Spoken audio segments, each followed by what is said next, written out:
Alright, let's go.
So much cleaner this way. Just avoiding the grass clipping.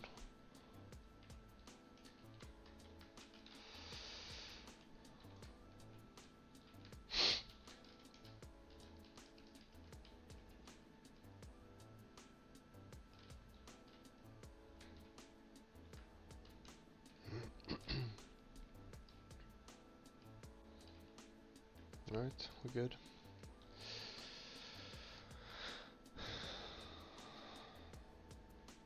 Cool. Alright, so if there's any input, I'm not quite sure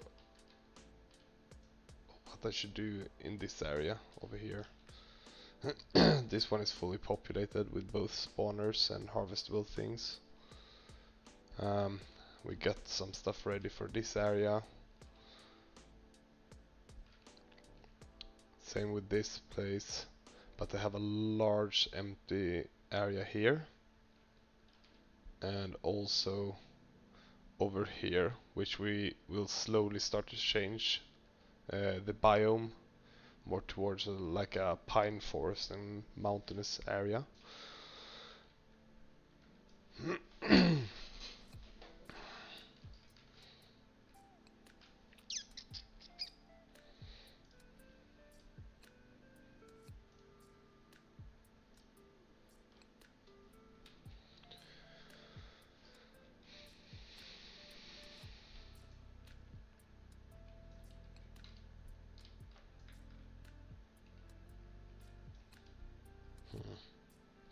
So once we get the last piece finished over here, this place, I'm going to start making the transition between the pine forest, the cliffy mountainous area, and the sort of elven forest from World of Warcraft style of area. So I'm just gonna try to mix them somewhere around halfway. And that's where you start to see the more dangerous wildlife as well, I think. So you start encountering wolves, bears, maybe some bandit camps around here. But I'm not quite sure about what sort of like smaller dominance I want to add in this area. Like probably hide some medium to small size caves, something like that.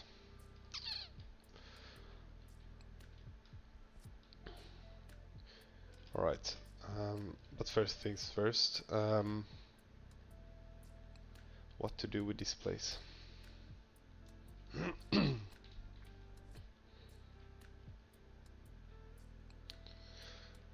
probably detail the houses as well.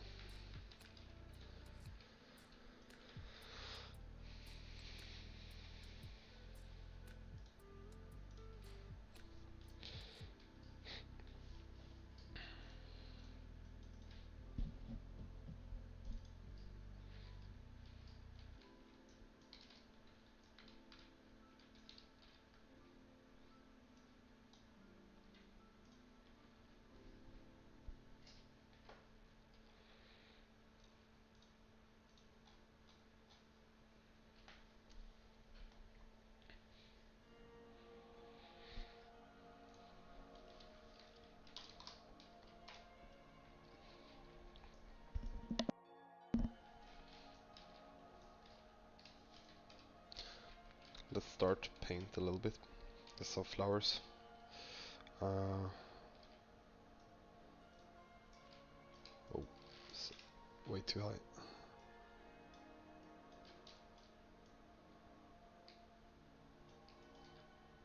Maybe a little bit lower.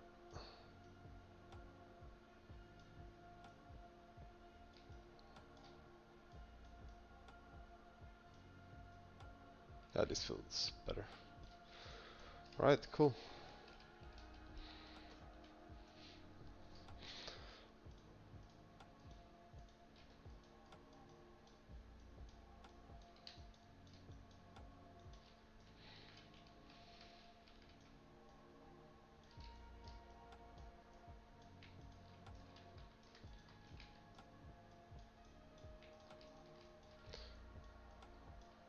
Maybe I should make them in more like in a cluster.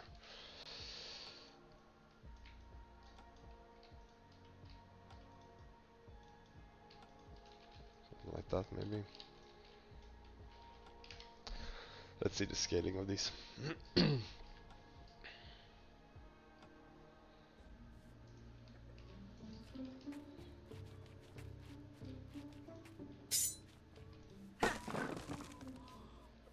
I think it looks alright.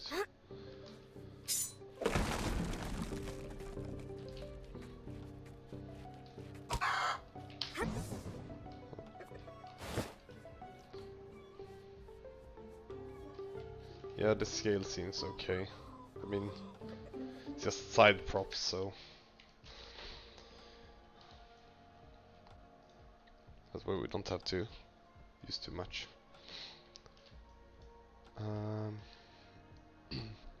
I would like something more interactable here as well. You can interact with these things.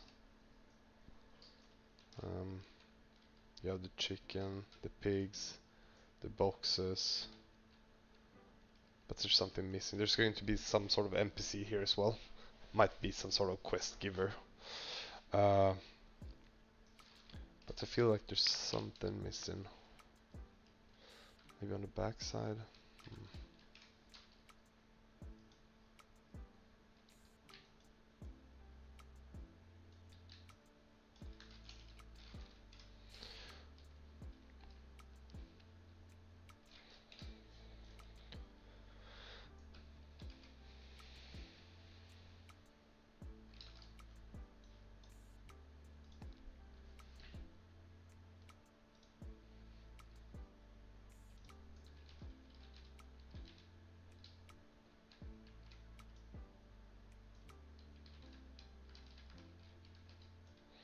Here we need to blend the corners as well.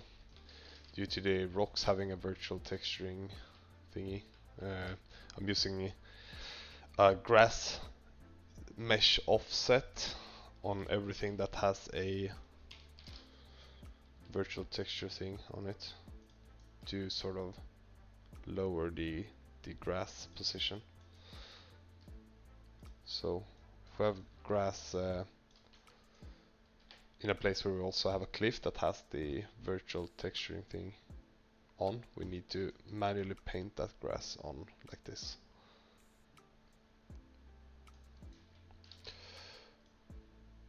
Just blend the corners a little bit.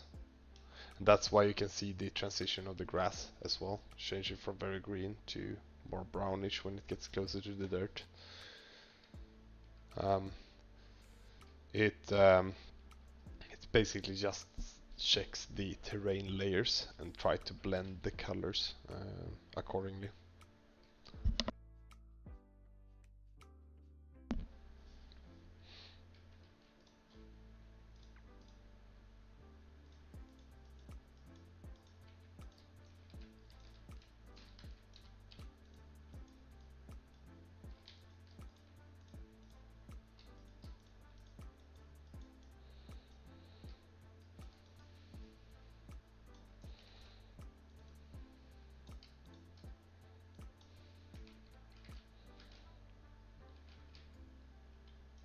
It looks kind of stupid, but whatever.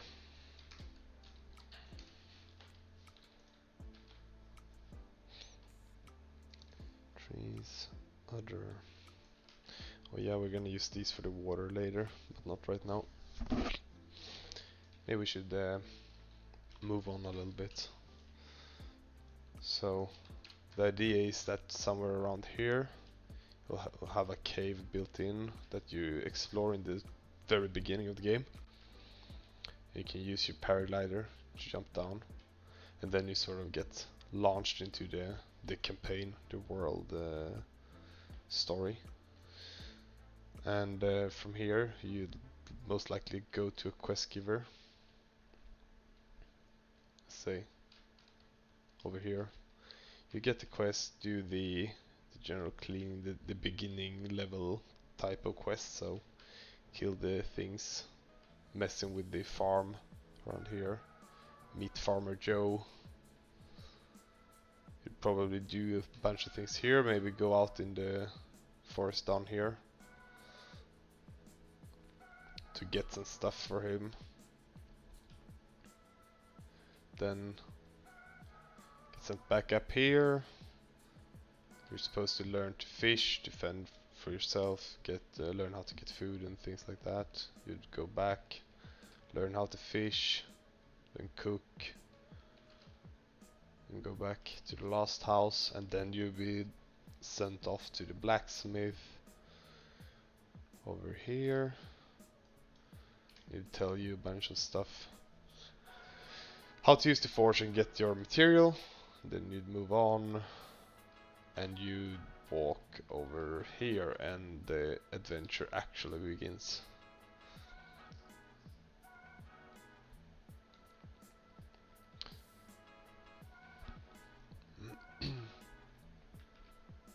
So yeah, I think I'm gonna leave that as is for now. Need some more ideas before I continue. Some blueberries.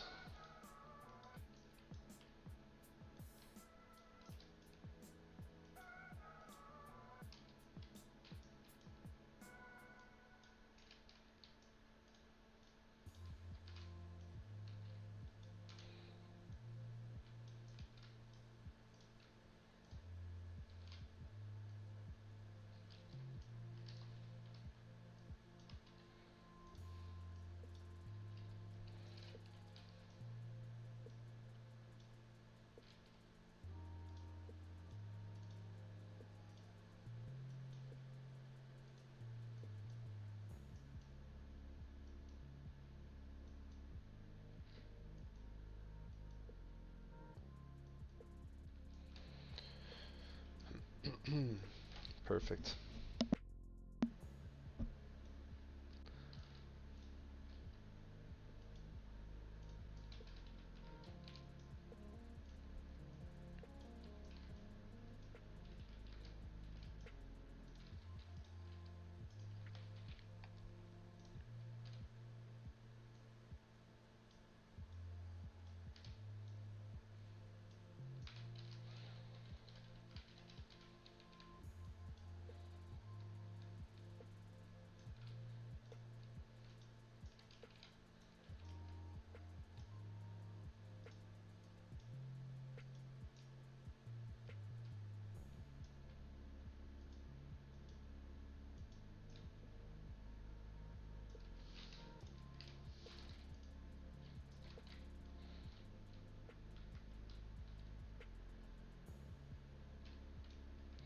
Clipping is strictly forbidden.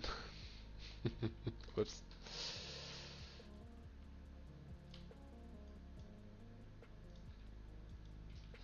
So I think we're gonna clean up the road a little bit here and make this not as straight of a line, most likely.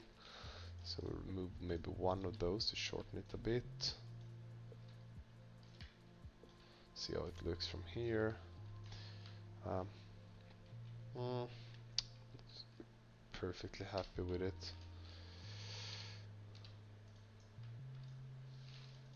Let's remove one of those. See how many we lost now. Okay, that's... I think this might be better actually. If we just paint some dirt. like so, just to clean the road up a little bit.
So let's see. Might want to have like a small thing just like around the corner here, like a 3-piece.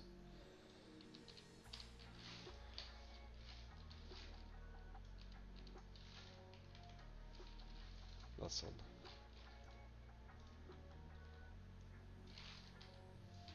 Very strange. Right.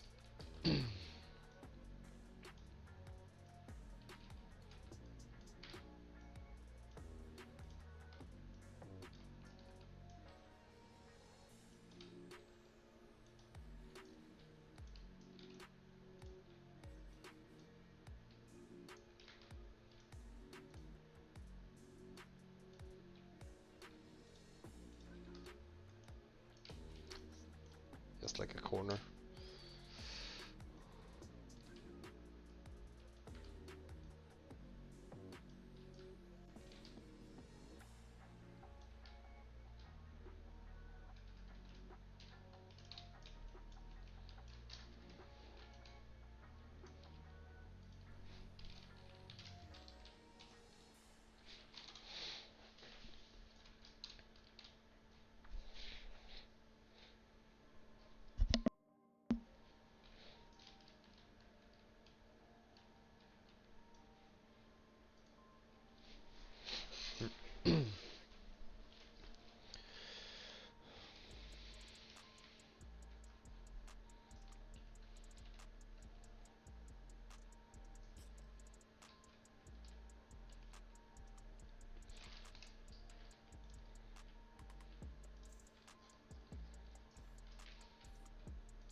That's a beautifully grey stump. Another. And not another. I wonder how that happened though.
Where the line station?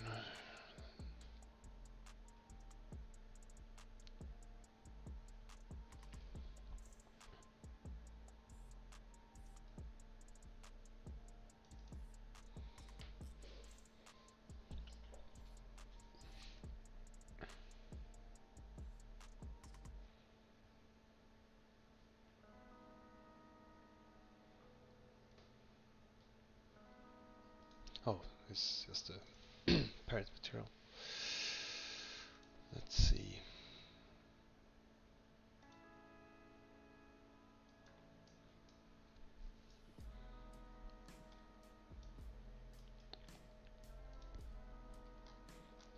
Base color.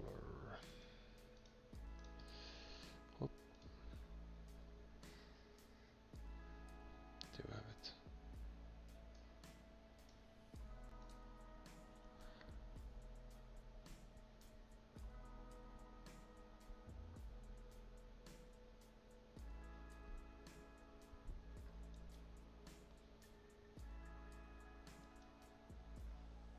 Alright, let's see if it works now.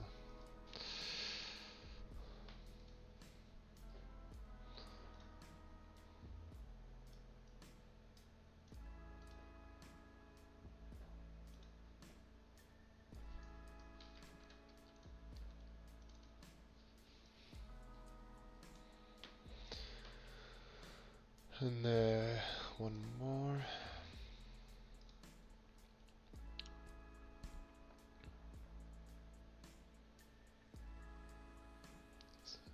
Stones, moss.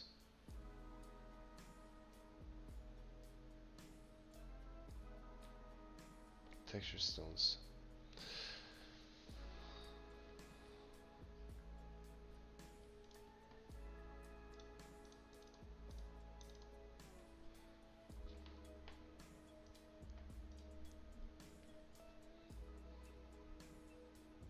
Sandpaper type.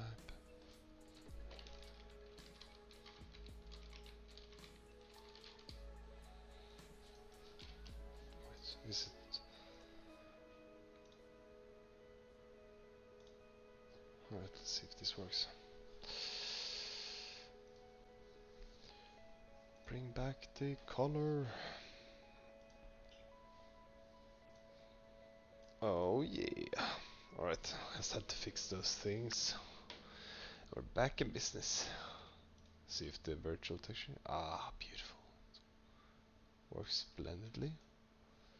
Maybe I should add some offset to this or some. Maybe make it a little bit transparent. It's very sharp right now. Works good for the snow, but not really for this thing. Anyway, I think I might want to see if I can hide a treasure chest or something in this one. See the grand old oak. If I come here, maybe. Let's see how large it is.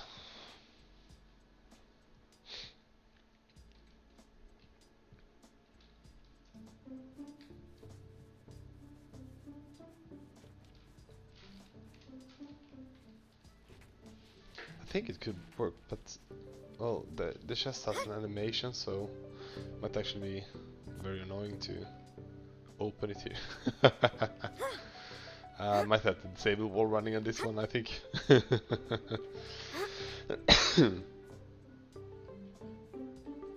I think this won't do for the. It's too cramped inside to actually loot the chest here.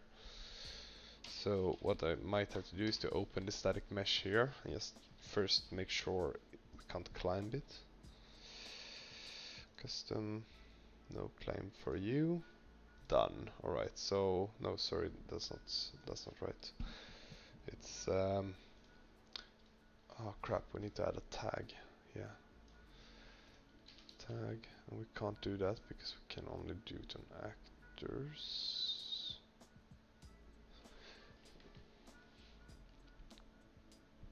Yeah. All right.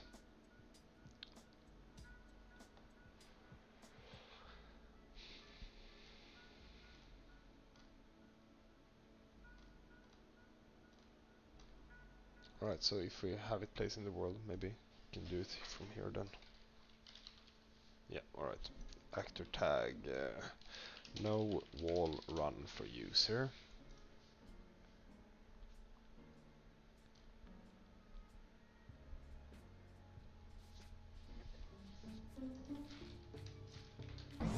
Oh.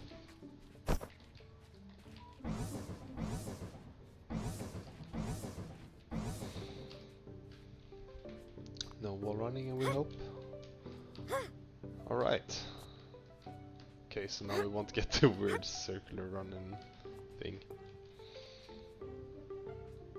I know what we need here.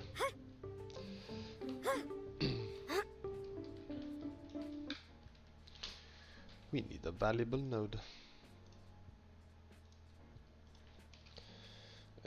Maybe a ruby.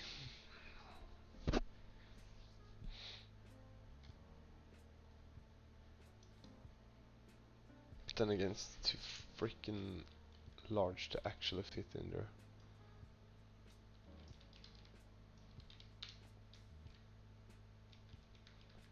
Would be fun to do it in some capacity though.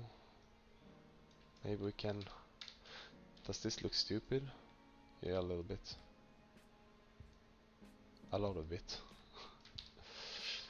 Maybe turn it into a small node.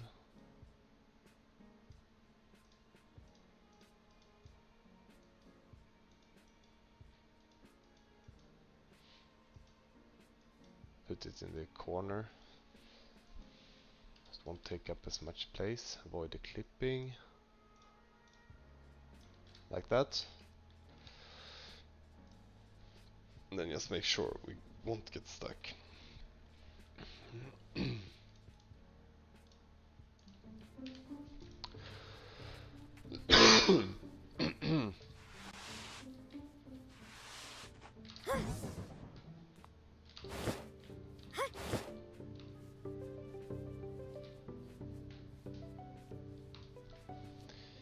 Oh yes.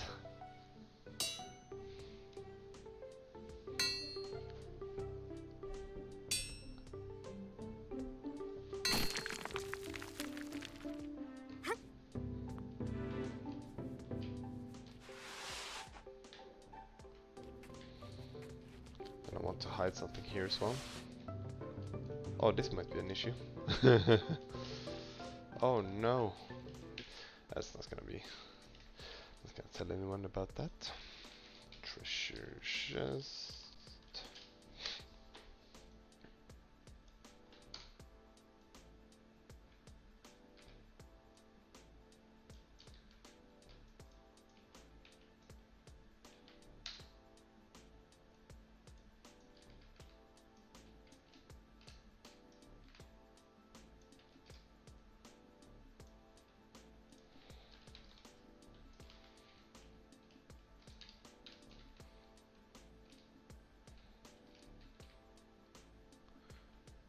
I think this gives you something to interact with. Maybe remove some of the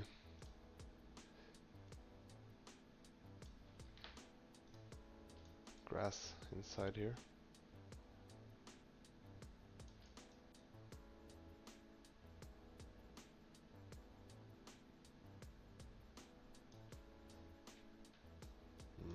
A little bit more.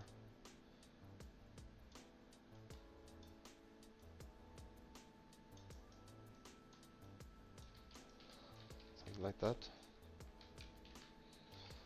Yeah, I think that looks better.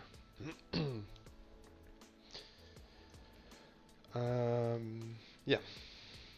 Over to the chest. Gotta add some treasure, don't you think? Let's sculpt, just make the area a little bit flat here. Again, just to avoid any unnecessary clipping. And have the chest perfectly aligned. Then lower it just a tad. It has some weight, so we want it a little bit down into the ground. Go to the inventory, and we just add. So I think someone hiding their stuff under the house in some capacity, then probably the most valuable things they have, which should be too valuable considering it's just a very small farming area. Maybe some crafting mats or a Yule or something. Just one thing.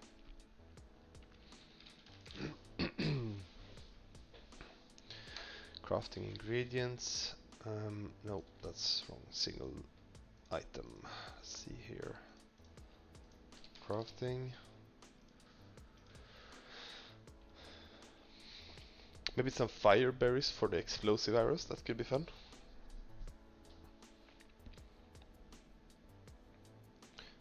Let's do some, maybe 3 fire berries. And something else. Let's see. Some iron root, maybe. Yeah, those are pretty rare. Whoops. Okay, let's put 5 there. Then we just hide it with some destructible items.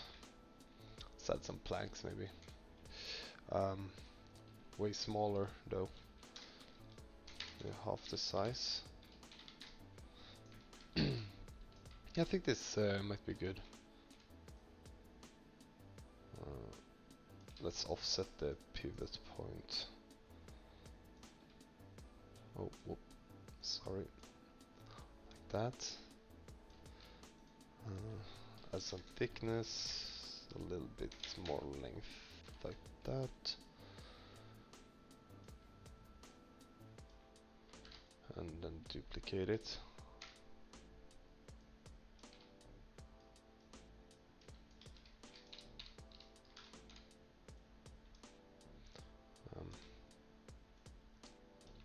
Something like that maybe. Let's make sure we don't have any clipping. Fireflies are always supposed to be a hint, so those are okay. Alright, let's see how it looks.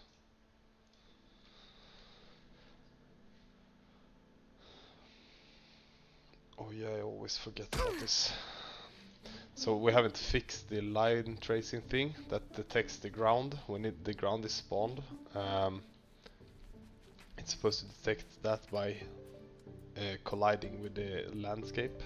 However, the static meshes that sometimes are placed below the ground spawns in faster than the landscape component. So sometimes you start below the ground if you press play from here. Alright, so this thing here, yeah, this one works. Then we have... Look, a treasure chest. Did I break it? No, it's still one there. What the hell? Alright, I have to fix that one, I think. And definitely fix the collision with the... Oh, okay, I see. Yeah, that's not gonna work.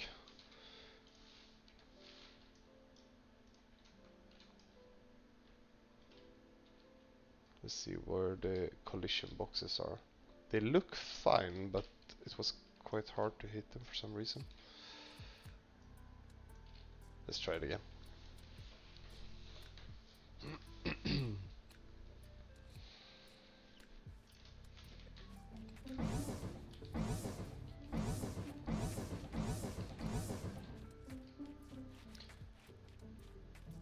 It must be my lucky day. That's a treasure chest.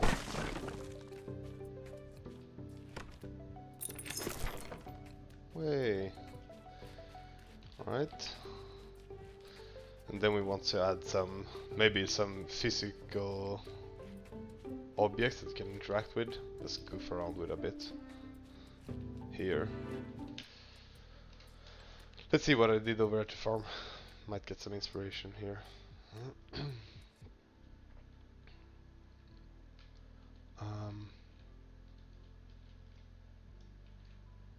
Oh yeah, these things.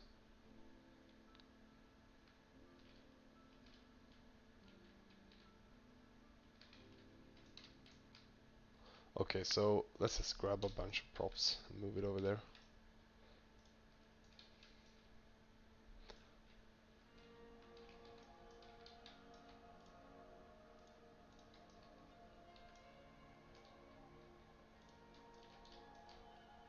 This one is interactable.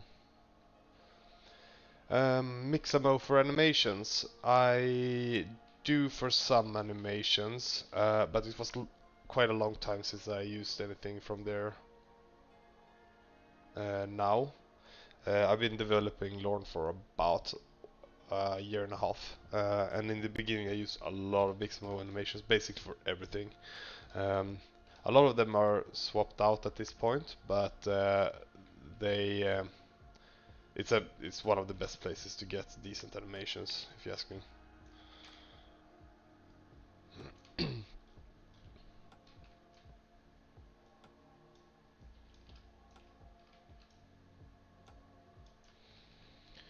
Alright, let's swap all the objects over here.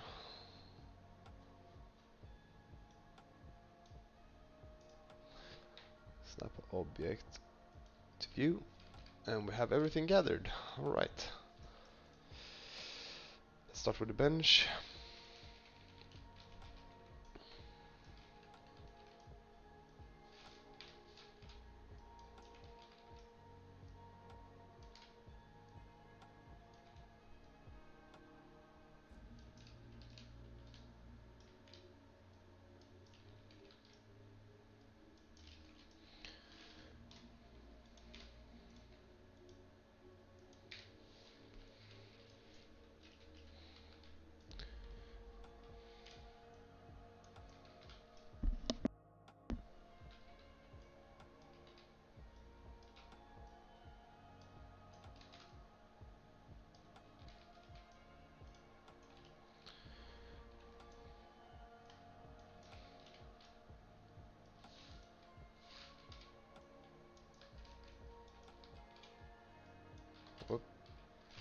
Sorry.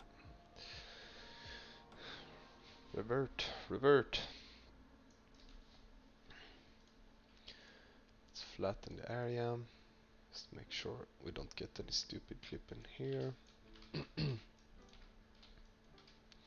So this doesn't really fill a function more than me trying to add some life into the world. Quite a lot of time just spent trying to add these things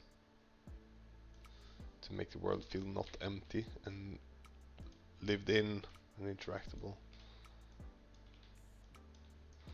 It's a bottle of beer. So what I'm gonna do after this is I'm just gonna make sure that the physical items aren't activated on spawn, which you can do if you're using Unreal Engine. You can have the simulate physics on. However, once you start, everything will activate immediately. So what you would like to do, just to make sure that when you actually play it in a standalone or a packaged build, is to look for the start awake, which means if you uncheck the flag, you have to interact with it for the physics to sort of start. So let's see here. Yeah, here. So you have the start awake here. So that means it won't do anything until you actually interact with it. So what I want to do is to just place some physics assets now that I should be able to interact with, and when I play they don't just fall over, which will be good because when you actually play the game you don't want things to lay in a way that you didn't place them.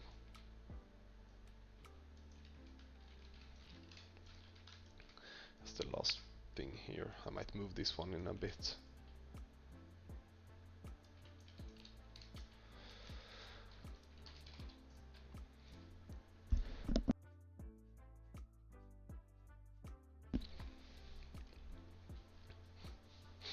After this I have to save because it's been a little bit too long, I think, since I saved last time. So nothing just plopped over, but now when we run into them we're gonna move. You should also be able to take things like this, just yeet it away.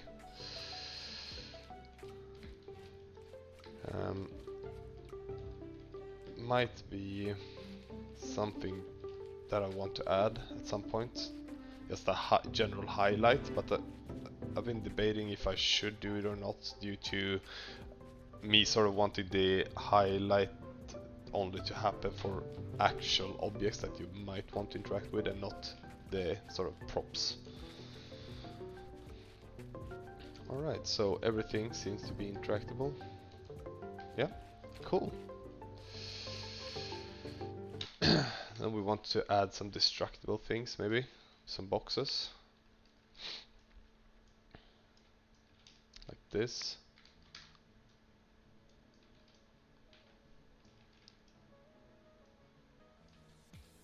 Rotate it a little bit, scale it up, lift it.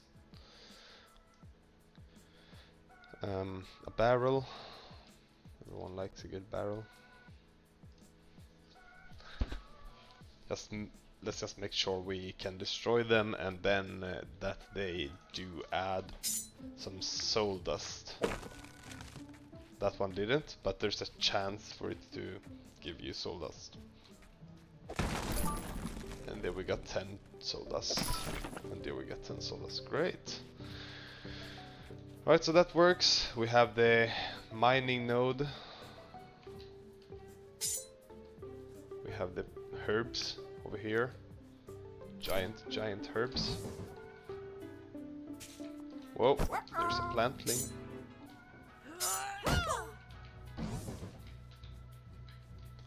He's just gonna flop around because we haven't fixed the ragdoll get up from him yet. So whenever you harvest like wood, or if you harvest herbs, there's a chance for them to spawn an enemy instead. That in turn, if you kill them, grant you experience and the herb or wood.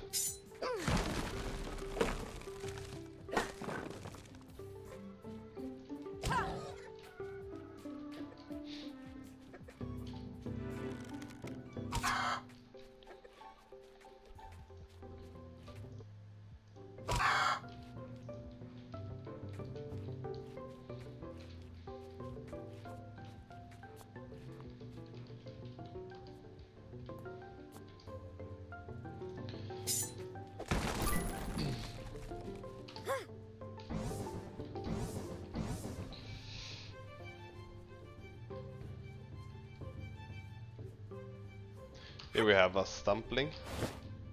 Let's see if he roams around. Yeah, so I added a wander script to them yesterday, so every enemy will wander randomly as long as they're not in combat.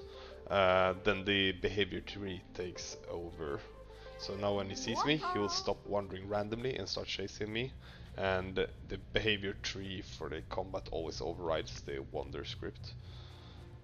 So this is the guy who will spawn if you harvest wood, or he has a chance to spawn, rather.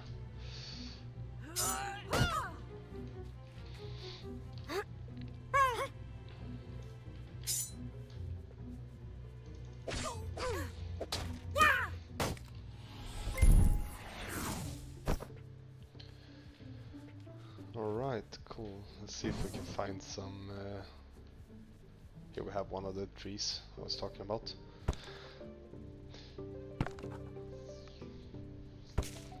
And yeah, perfect. He spawned on the first try. I think it's like a 20% chance maybe for him to spawn. Whoop.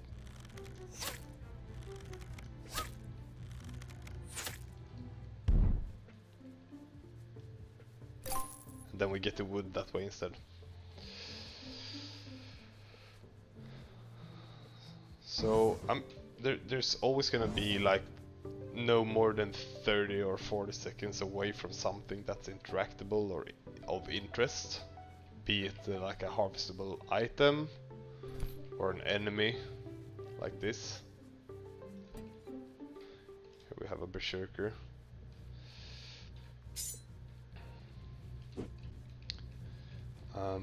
Or hidden treasures or small puzzles. The puzzle part is the thing that we add in the very end, when we have the world sort of added properly.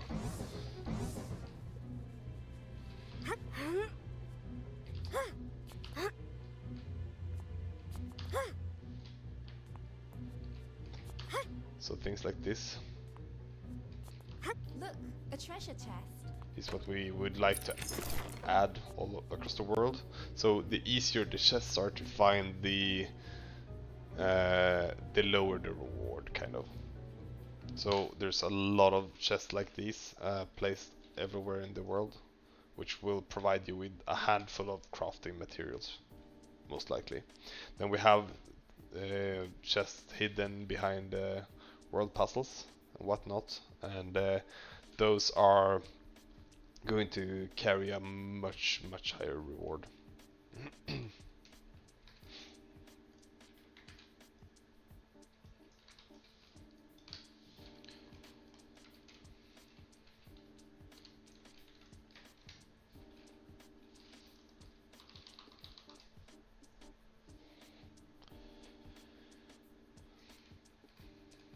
Not sure.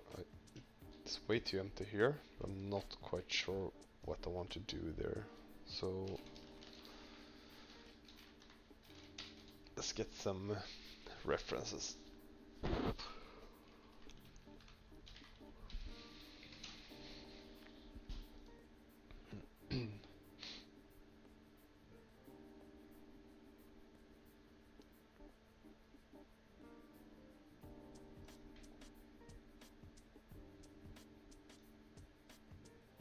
I'm just looking at my other monitor real quick to get a sense of what we could do to make it more interesting.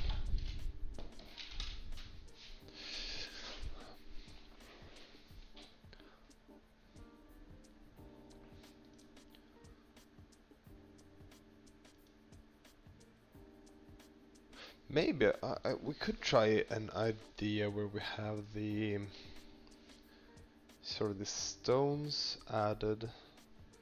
Maybe make a yard or something.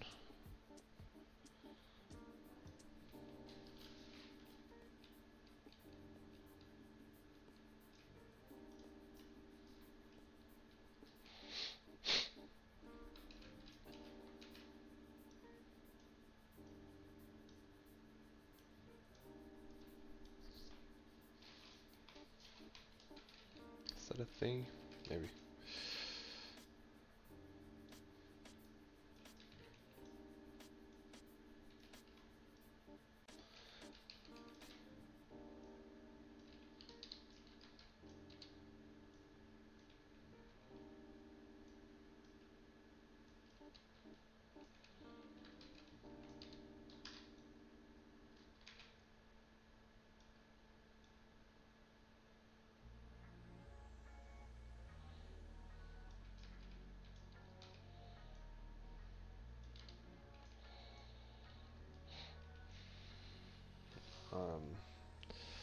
I'm not a fan of that.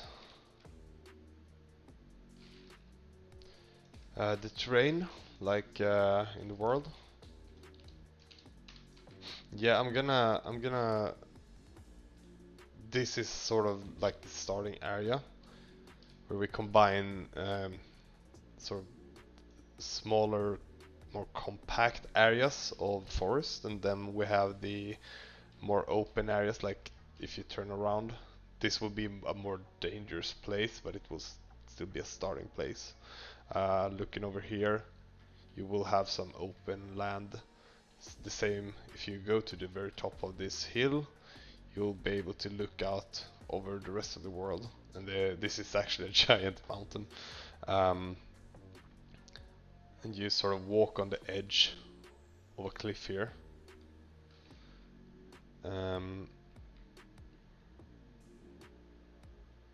yeah, so this is pretty much what it looks like here. Hold on, let me just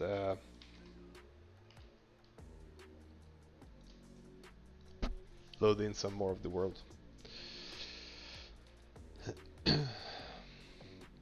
It's going to be quite a large area, but I think right now it might be a good 40 minutes if you like to run through just the things we built. So starting from here, you have the farm and the starting area, transitioning into the blacksmith and the NPC who's running his own farm over here, the guard, and then you walk across this bridge. This is where the more dangerous areas will start.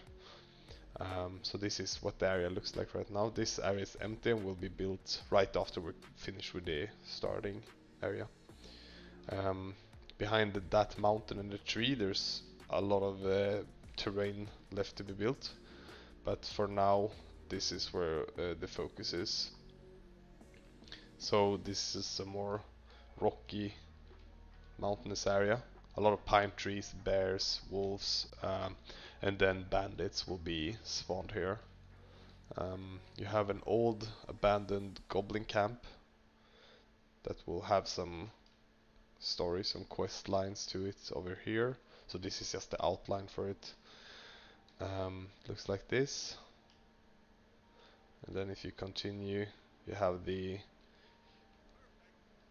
transition into the winter landscape and the ice lake. You have some more wolf spawners over here and a den with very angry wolves over here. Oh, that reminds me, we should probably change these to spawners as well, because I don't want the just NPCs sticking around like this, because it's not as optimized as it could be. So if you explore the game, you're gonna be rewarded with pretty good loot. For example, um, exploring this den will give you a hidden treasure chest if you find it, and then a bunch of gems over here. Um, Continuing into the first shrine that we have hidden over here, or not so much hidden maybe. This is a old sort of a dwarven outpost thing that's overtaken by the zombies, the undead faction. So a shrine is basically a world puzzle or a very strong opponent that you need to beat to unlock one of these energy domes to get the soul fragment. Soul fragments is the best crafting material in the game, so you use these to upgrade your abilities. It could be a dash that we use as the default one. You can use the soul fragment to sort of upgrade the distances that you can dash or lower the cooldown for the dash. But in order to get it, you have to beat a world shrine. In this case, it's a puzzle with rotating statues over here that you have to solve the right combination to unlock the energy dome. The blue boxes here are all enemies that will spawn when you get close. So that's a shrine. Yeah, and if you walk deeper into the winter area, you have more hidden treasures, nodes to be mined. You have like a lever hidden here that you can use to open this one and get the soul fragment too. And it's just a very tiny hidden world puzzle, and the world is gonna be filled with these. You have a jumping puzzle here to get past the broken entrance to the dwarven area, and you have to sort of explore your way through, but there are several ways to survive this this area, and depending on where you go, you might find some extra loot. Then you have the elevator, more spawns, there's crafting mats everywhere. Then you sort of just move along the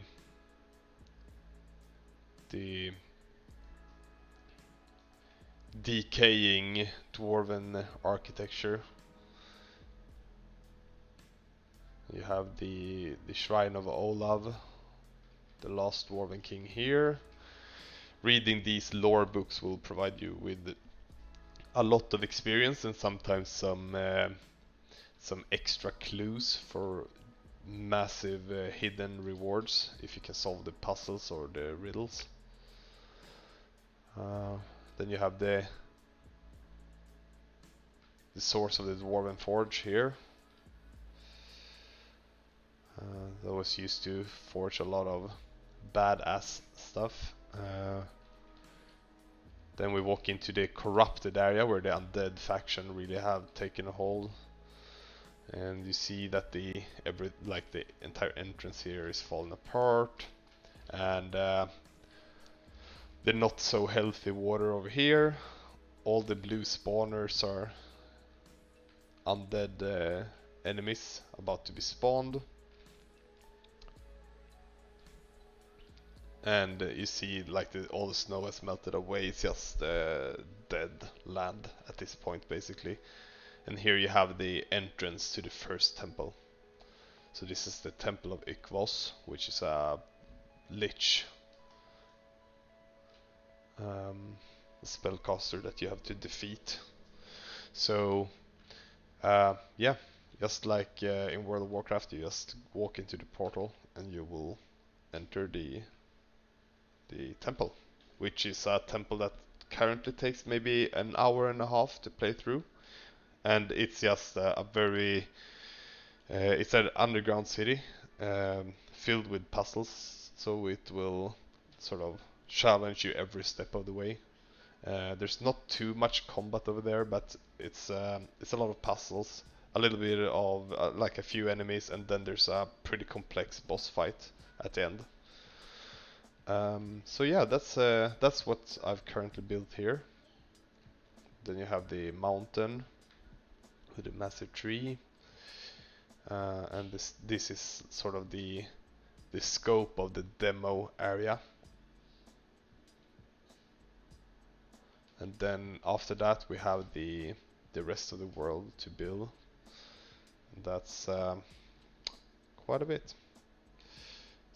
Maybe almost 1/3, maybe 1/5 is built up right now. So yeah, that's as far as I've come these 18 months.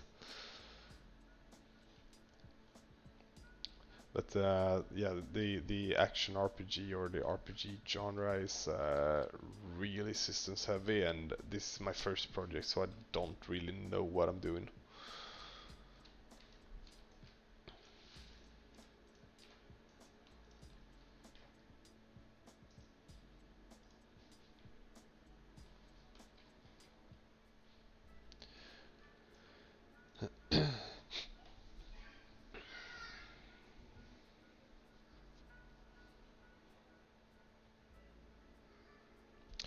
So what the heck was I doing?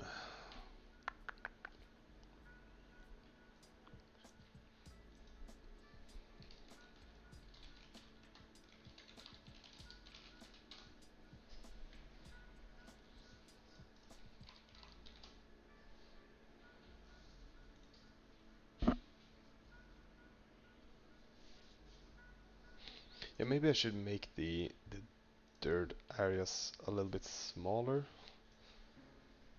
here. Just have it grow a bit closer into. Let's see how it feels. Maybe not that much.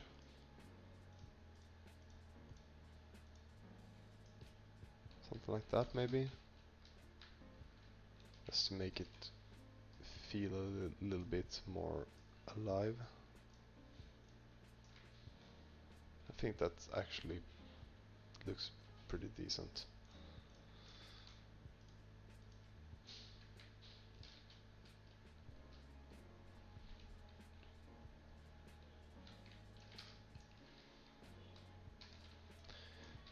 Do we want a tree over here?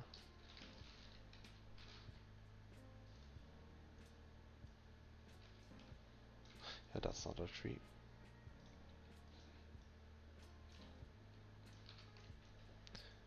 Yeah, I think we do want some trees here. Maybe not too many, just a few clicks at least. Let's up the density. And some of these. Just like so. Does this look alright? Still looks a bit empty. I think we could probably place some trees over here.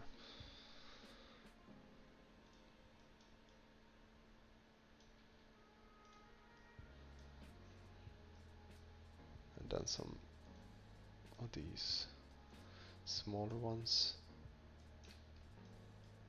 Just to sort of create a backdrop and isolate the house from the road behind. This, yeah, I think this looks better, right? You have this sort of the shield behind to get the focus on the house. And then for the house we need to just add some props around it and sort of make it a bit more interesting at least. So I think there will be quest givers at all these houses and on top of the hill as well. That's the plan anyway. Back to the props.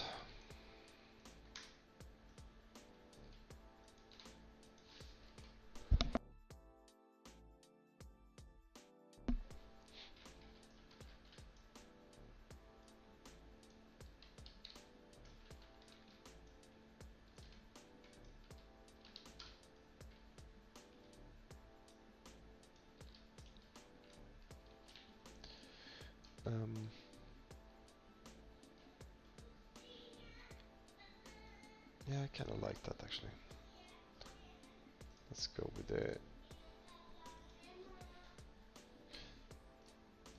these things. Other trees.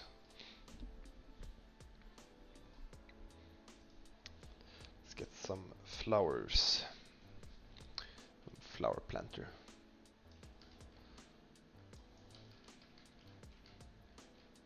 So, are you running your own project, or are you just generally interested in game development?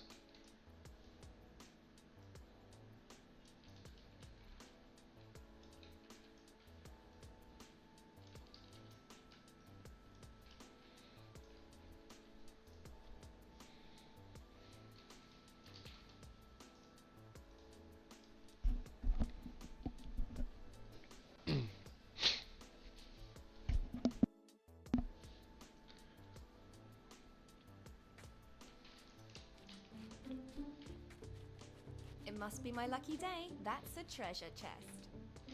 Oh shoot, yeah, we're definitely gonna have to fix the collision on that one.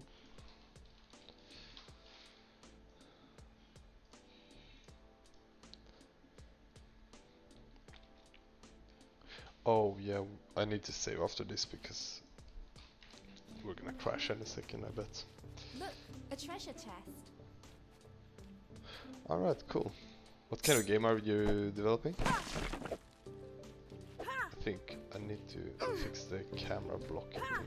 I'm not sure what's going on there. Custom camera ignore.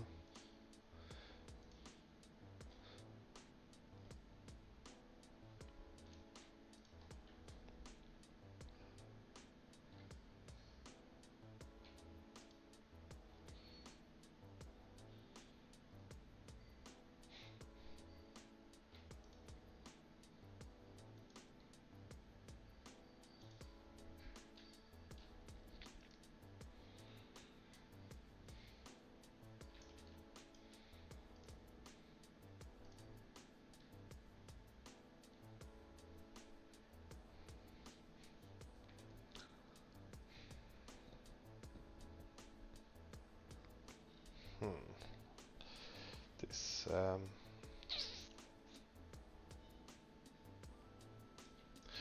screw it. I'm gonna keep working and save all.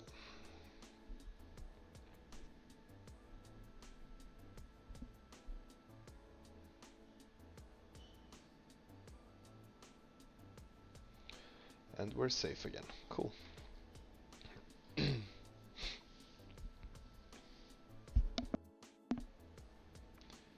So we have these, like tiny fences. Open world survival. Oh, that's cool, dude. I really wanted to make a open world survival game, but I had no idea how I would begin doing it, so it kind of turned into this instead. Uh, that's like in this game, Lorne, you play a ranger and you're supposed to sort of survive in the wilderness. But it turned more into a pretty casual game with focus on just playing the story and grabbing some loot, clearing some puzzles and stuff. But initially it was supposed to have like the whole survival bit, leaning way more on that. Are you far along, or did you just start?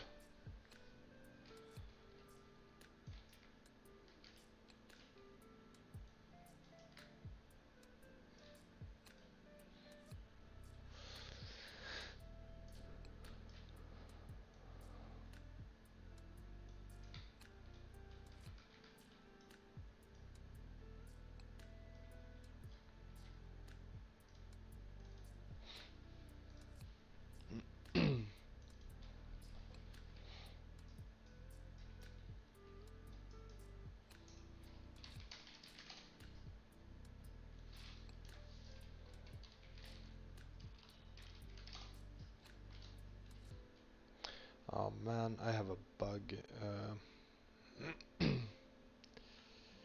That's super annoying. I can't actually see the UI that you can see when I'm streaming due to some sort of issue with the graphics cards and using two monitors with Unreal Engine. So I don't actually see the UI when I try to use the nodes. So I have to open these up and copy the code instead. Runtime virtualization. Perfect. And like that, we should be able to.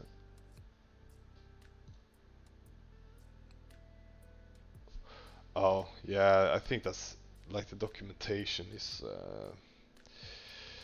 That's an issue pretty much everywhere. People just know things because they know things, and not because they sort of read the documentation.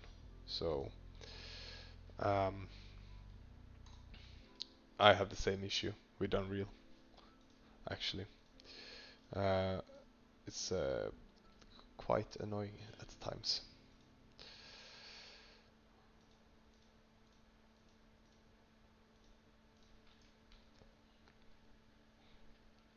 But I think the strength of Unity is definitely that the community is so large that you have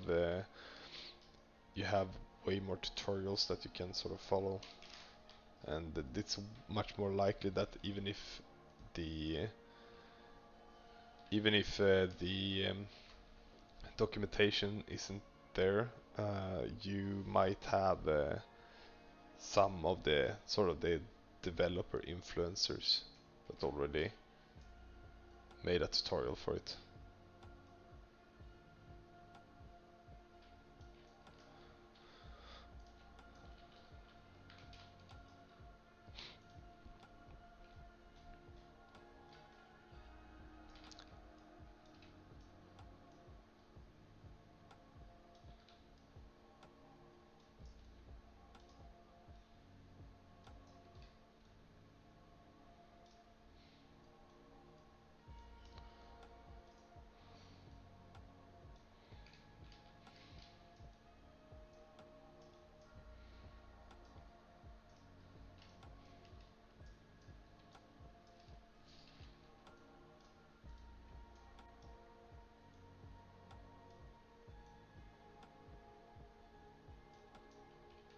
Like so.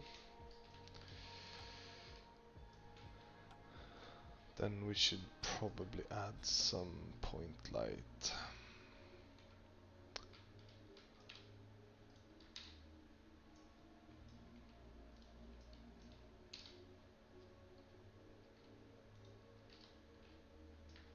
Perfect.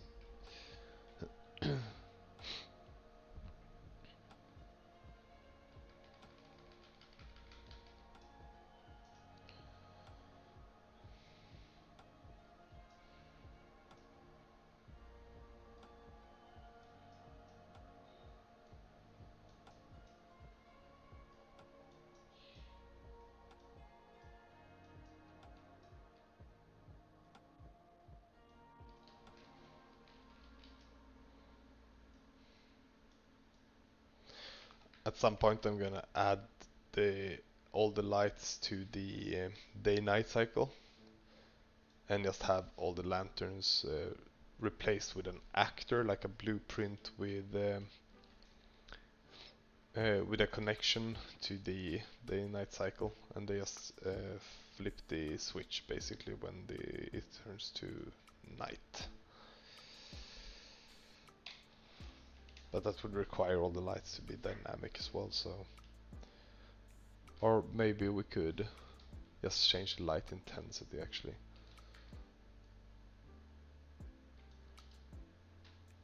Cool, alright.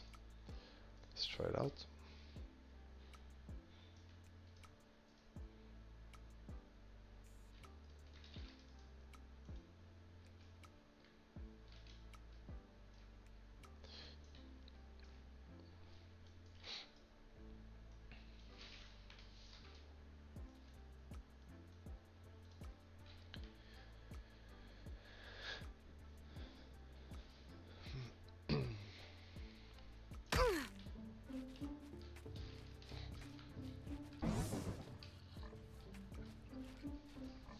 Maybe rotate it outwards,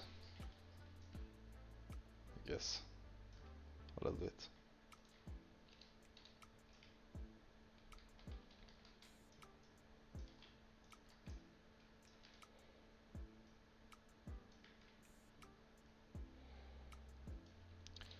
Like so. I actually didn't like that at all.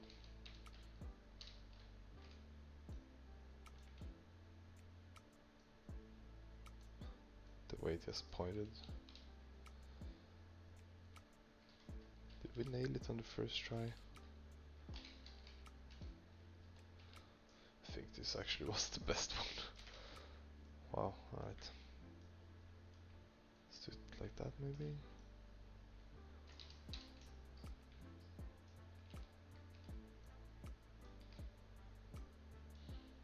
Something with this view that has to be. I think this looks good though.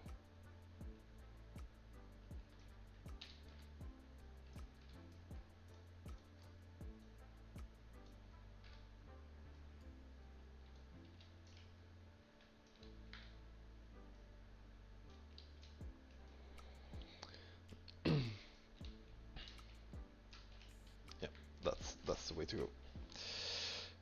And while we have it, maybe we should just copy this and move it over to the next place too. And the most sense to place it would be maybe around here-ish, or around here maybe. Yeah, this is probably it.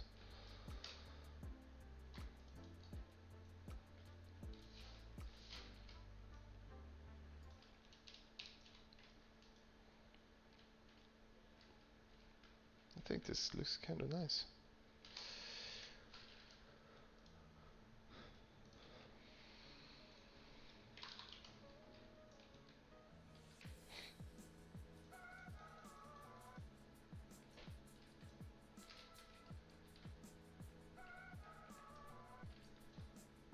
Then let's take the short one over here, copy, paste, move it over, and create a nice and friendly turn, like so.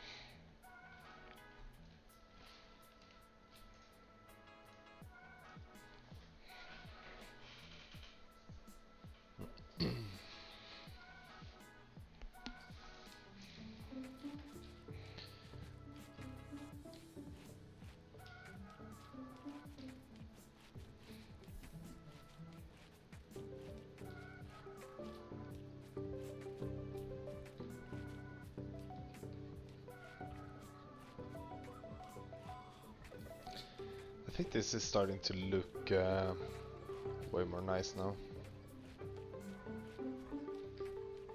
Plenty of life here.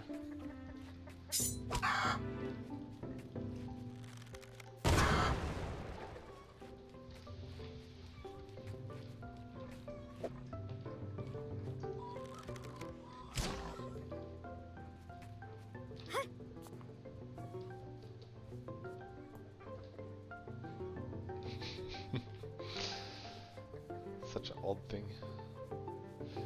And then we have the angle from here as well. Yeah, I think there's something missing perhaps around the forest area.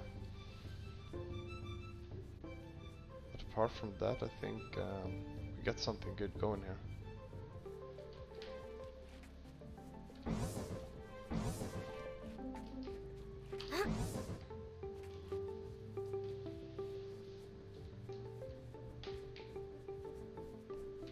this is a place you also would be entering from.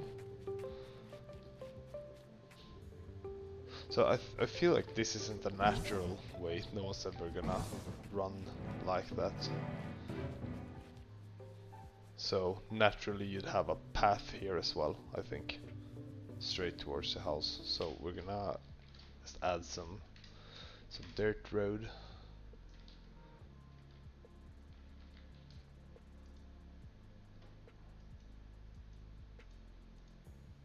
So path like that.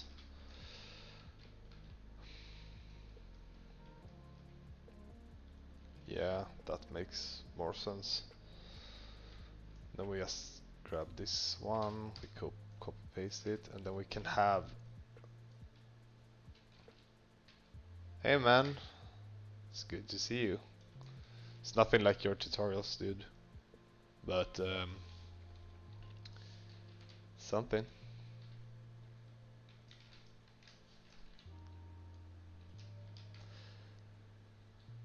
I'm just working on the starting area, so the idea is that somewhere around here I will build a cave that you start from in the very beginning of the game, and you have the sort of the first quest hub around this area, and it will take you to the different parts, the surrounding areas here, with all the spawners, the minables. You learn how to fish, cook over here. So right now I'm basically just placing props and starting to give try to give some life to the farming area that is this place. Essentially three houses that will hold a few quest givers before you are sent on your way for the real adventure.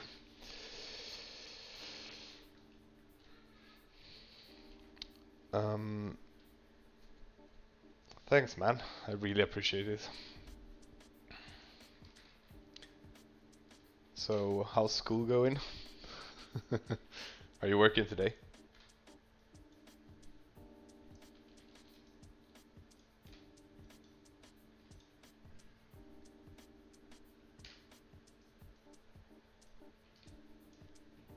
Ah, that's good, man. I hope you really take your time, get some rest.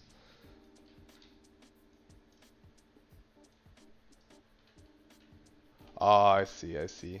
Well, I'm thinking about trying out just some, like, basically, now when I'm spending so much time just designing stuff, I want to sort of include people more into the whole process, and just maybe I'll try to start streaming a little bit while doing these things, because it's nice to sort of just spitball the design ideas, and you can get instant feedback on the things you do. So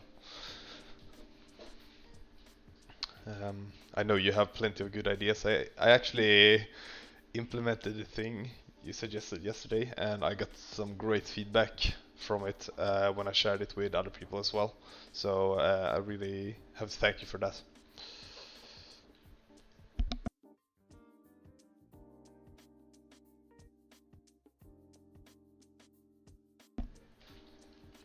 Thanks, man. So yeah, see you around, man. So what I'm trying to do now is probably I need to fix the angle. It looks a bit weird here. So I'm just gonna flatten the area a little bit to provide some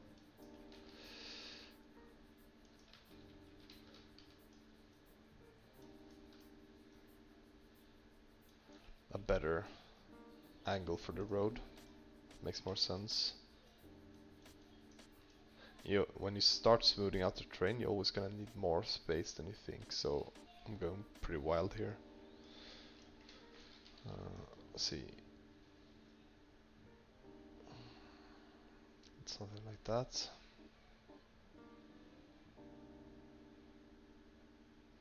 Let's get the green popping like that. And now we have a little bit straighter road. Just need to smooth the area a little bit. 250. like that.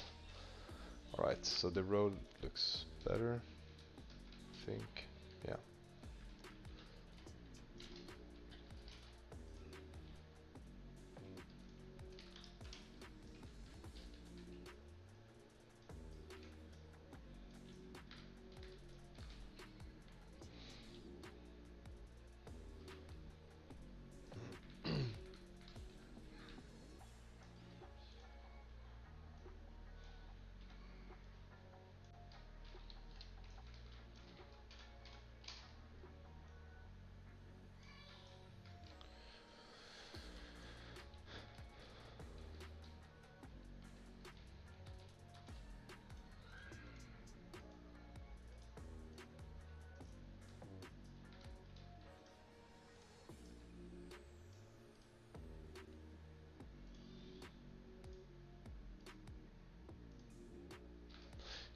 Yeah, this makes more sense.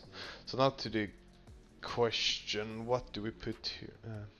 How to deal with the world end, so to say, the edge of your map when it's 5 energy number. Good question.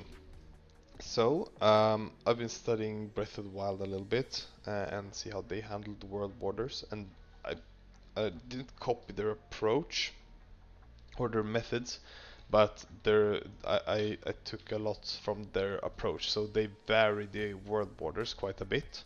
So at this point here, this is sort of the if you think about the topology of the map, this would be the highest part of the entire world. Meaning you have 3 solid bands of mountains that are very large. These are the first and the second one, and then you have the third one hovering in the background just to provide you with the sort of something on the horizon to make the world feel a little bit larger than it actually is, like this. But this is one of the several methods you would use. When you get over at the at this part of the map over here, we're going to lower the entire mountain that's here. And at this point you'd have like this entire corner will be just an ocean side essentially. So it's going to be just water as far as you can see. And then we have the part where the temple begins, the snowy areas. That's the world borders there are just terrain. You're basically surrounded at all points. Let me just zoom out a bit. Like this. It's very, very large mountains. So I removed all the static meshes, like all the objects here now. And you can see this is what the base of the world at this point is. However, if we load the areas in, I've sort of dressed it with effects and um, some objects to make it feel more realistic, or whatever you would call it. So this is one way I handle borders. That's like just a hard border with objects blocking the way. Same with this area. The area over there will have you sort of swimming forever. And maybe we'll use invisible borders a few 100 meters out in the water or something. And then in this corner it will most likely be either like an ocean of lava or more mountains that will let you know that the end of the world is here. But we sort of try to combine framing the world borders with mountains or objects and the ocean or lava. Lava in this game also, you take damage if you jump into it. And at some place around here we will have an area that's basically floating islands in the sky, just like everyone else. At that part you'll just fall straight down and die if you jump out. So that's the different methods we are using to provide world borders. This one is by far the fastest and easiest to get right. So what I did here is use something that's called a spline. I'm not sure if it's called a spline in Unity, but these are instance static meshes here. And it's just the same cliff over and over with some rotation offset and some height offset. So this is not.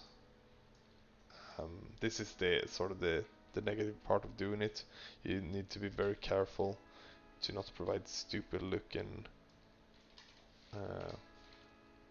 areas where the objects collide with the terrain. So in this place I would most likely just raise it up quite a bit, create sort of a small hill, and then just smooth it out a little bit to hide it a little bit better, like that. Like so. And now it looks better, I think.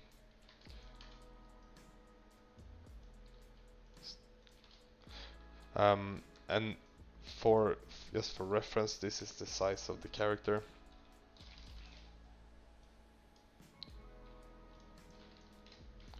So this mountain is maybe 6 or 7 of her height, and then you have something that's like twice that size. And the idea here is the closer you get, the more detail you want. So the first layer has to be smaller to provide you with sort of the proper amount of detail on the objects, while the second layer can be a little bit larger, and then for the massive ones you just you can go bananas. This is just to provide you with the infinite mountain sort of feeling. I hope that answers your question. That's how we deal with it, at least. You could also, of course, go with just the island version, where you have 360 degrees with water, but I think it doesn't really allow you for as much variance as I would like. So that's one way to go about it, but I don't think it's the most interesting way. Should we have another lantern here, maybe? What do you think?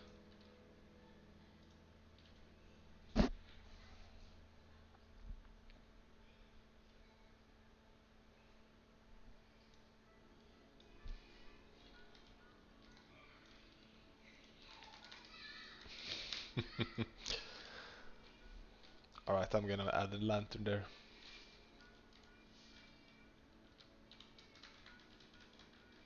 I think so too.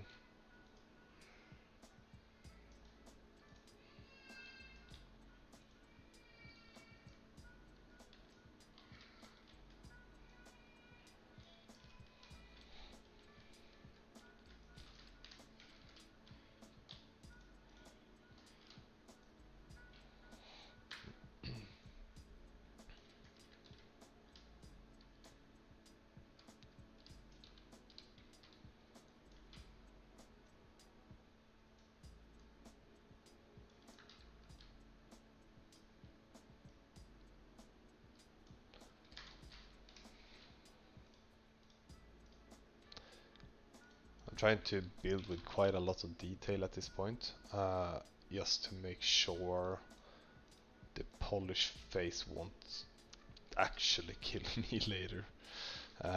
Since we have such a high amount of systems already finished,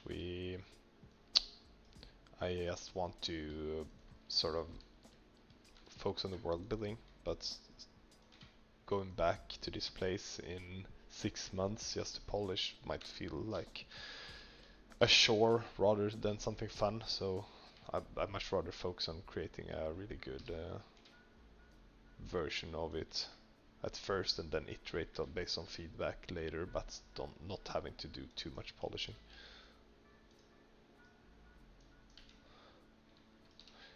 I think this actually was a great idea. Nice, man. So let's see, you come from here. There's clearly something going on. That one points you in the direction there. You can go over there as well. Perfect. So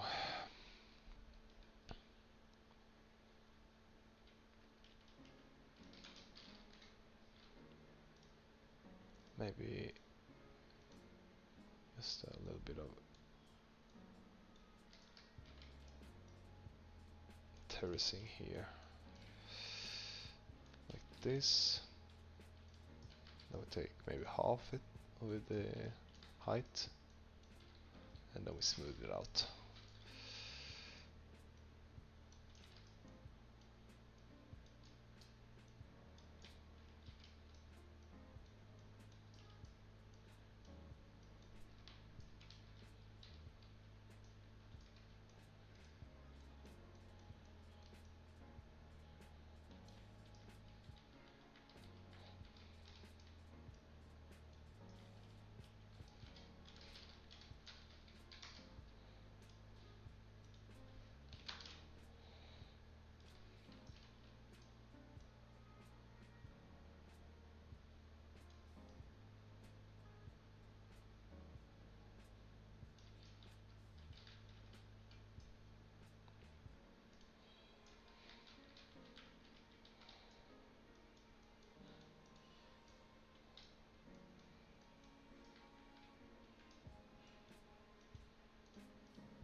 I could use a ramp as well, but a ramp is sort of thing that helps you manipulate the terrain and create a perfectly smooth and straight line.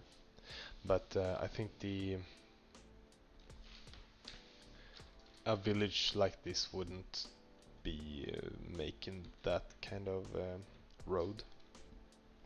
So I'm trying to make it by hand to make it feel a little bit more realistic, I guess.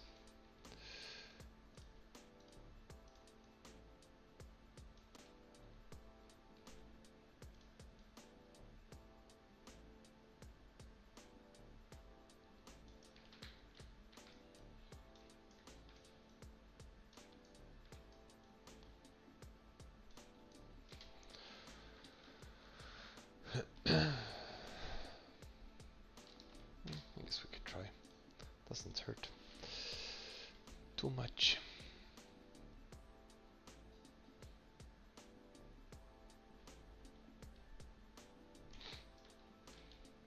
Oop.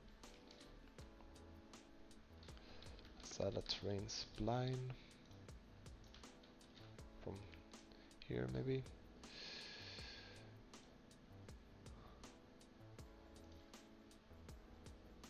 Bam.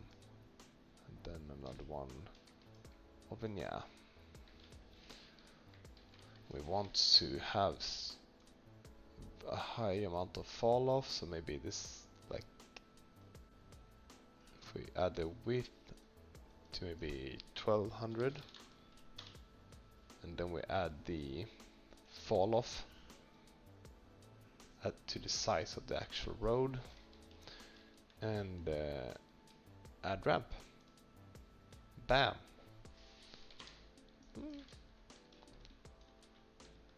That looks good, I think. Yeah, looks really good. Well, I was wrong about the whole straight road thing. That's okay. That's okay.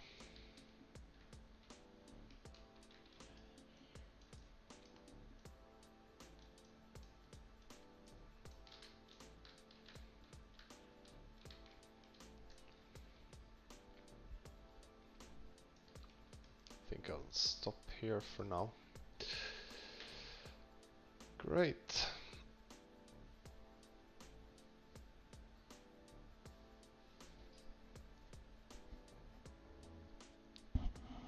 Well, it was a nice test stream. Everything seems to be running smoothly.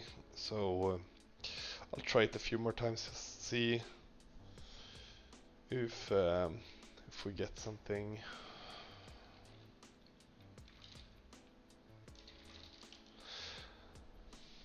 Thanks for dropping by, man. It was fun talking. And feel free to just drop by and share your links or join the Discord or something like that. I'd be happy to see what you're working on as well. Anyway, I gotta go eat some food.